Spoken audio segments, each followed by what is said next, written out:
इसके पहले पार्ट 1 पढ़ा दिया गया है, यह पार्ट 2 पढ़ाया जा रहा है। गति अवस्था: जब कोई वस्तु समय के साथ अपनी स्थिति में कोई परिवर्तन करती है उसे गति की अवस्था कहते हैं। जैसे उड़ते पक्षी, तैरती मछली, परमाणु, अणु, ग्रह, तारे आदि, यह सब गति की अवस्था के अंतर्गत आते हैं। आगे देखते हैं, गति की सापेक्षता: कोई भी वस्तु एक साथ दोनों अवस्थाओं में गति एवं विरामा में हो सकती है, उसे गति की सापेक्षता कहते हैं। जैसे आगे देखा जाए,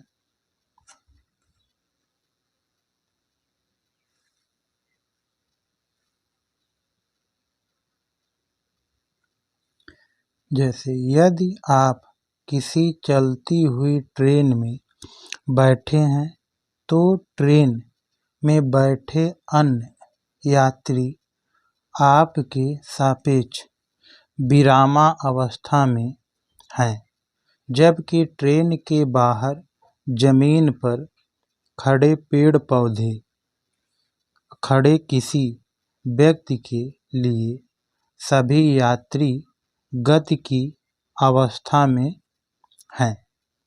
इसको समझते हैं कि जैसे मान लीजिए आप ट्रेन में बैठे हैं, बाहर पेड़ पौधा मनुष्य देखते हैं, तो मनुष्य जो ट्रेन में बैठा हुआ विरामा अवस्था में, लेकिन जो पेड़ पौधे हैं वह जो है वो भी विरामा अवस्था में। गति कौन कर रहा है? गति ट्रेन कर रहा है। तो ट्रेन में बैठे यात्री कब देखते हैं पेड़ पौधे की, तो वह देखेंगे कि ट्रेन आगे की ओर चल रहे थे, पेड़ पौधे पीछे की ओर भागते हुए प्रतीत होते हैं या दिखाई देते हैं, उसे गति की सापेक्षता कहते हैं। उसे गति की सापेक्षता कहा जाता है।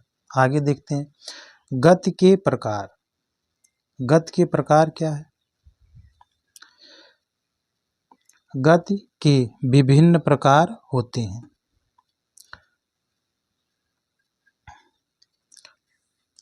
रेखीय अथवा रैखिक गति, या इसी को या कहा जाता है ऋजुरेखीय गति।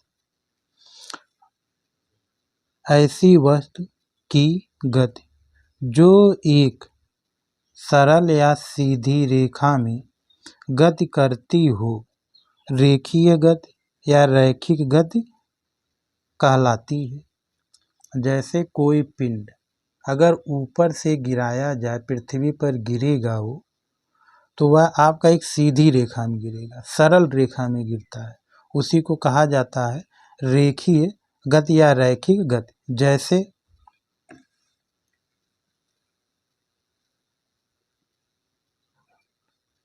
जैसे किसी ऊंचाई से नीचे फेंके गए पिंड या गेंद की गति, सीधी सड़क पर दौड़ती वाहन की गति आदि, यह सब मतलब क्या है? यह सब रेखीय गति हैं या रैखिक गति हैं या ऋजुरेखीय गति कहते हैं इसी को।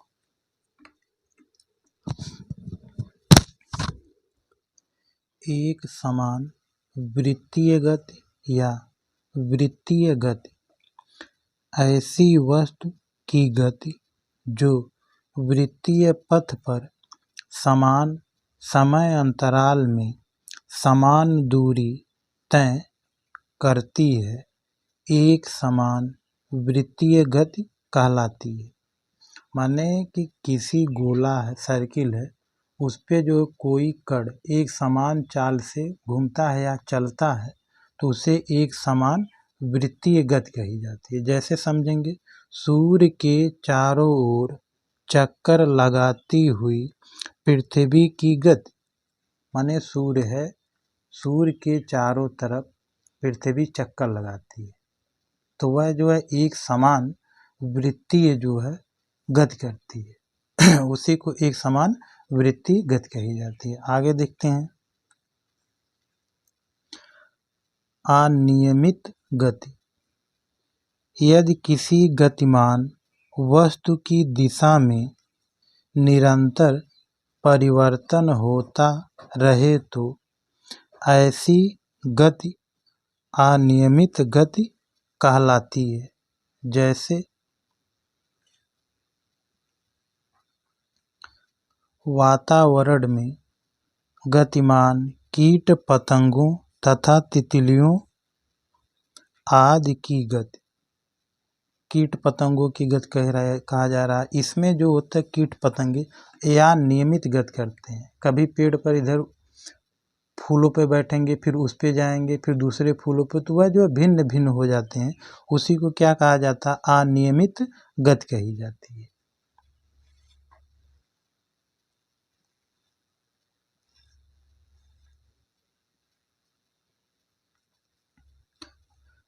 दोलनी अथवा कंपन गति या दोलन गति, यदि कोई गतिशील पिंड किसी निश्चित बिंदु के इधर उधर या ऊपर नीचे एक ही पथ पर गति करता है तो यह गति दोलनी अथवा कंपन गति कहलाती है। जैसे में सरल लोलक अथवा पेंडुलम की गति या झूले की गति, मतलब आपका है कि दोलनी अथवा कंपन गति या दोलन गति किसे कहा जाता है? पेंडुलम, घड़ी का एक पेंडुलम होता है, घड़ी का एक पेंडुलम होता है। अब यह चलता है, इधर से चलेगा, इधर आएगा, फिर इधर आएगा, ठीक। तो यह आपका करता क्या है? इसी को दोलन गति कहता है। ये जहाँ से चलना चालू हुआ, फिर यह इधर गया, फिर इधर आया, फिर अपने स्थान पे आ जाता। इसी को एक स्थान से इधर उधर जाना, उसमें परिवर्तन नहीं होता है, उसी को क्या कहा जाता है? दोलनी गति कही जाती है। या झूले की गति, झूला जो झूला जाता है उसमें मतलब क्या है? कंपन गति या दोलन गति कही जाती है।